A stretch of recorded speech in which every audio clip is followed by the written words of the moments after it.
Well, it's really hard to explain such a small amount in such a small time. All right, so this is the EGR removal on the Hyundai XG350. You want to remove the airbox, disconnect the sensor.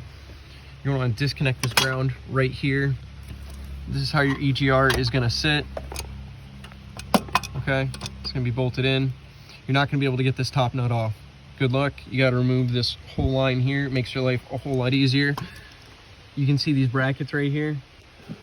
Well, they bolt into the back of the engine on another bracket. It's very easy to see. Like I said, I've already disconnected this, so it's going to be hard for me to show you that again unless I had somebody to hold the camera so I could reassemble it. I'm not one of those guys that can hold this and do it at the same time.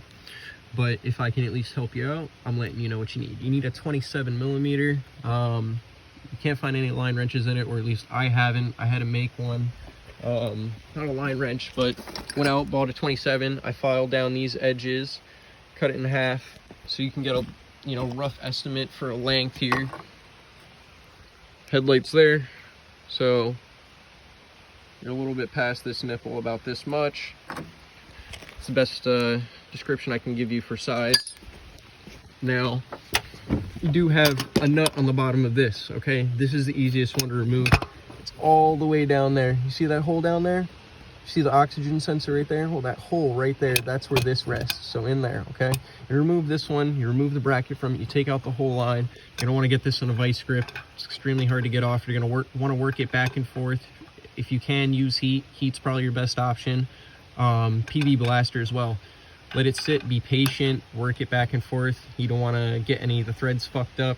If on the old one, the inner threads of the EGR stick to the threads of I forget what this piece is called.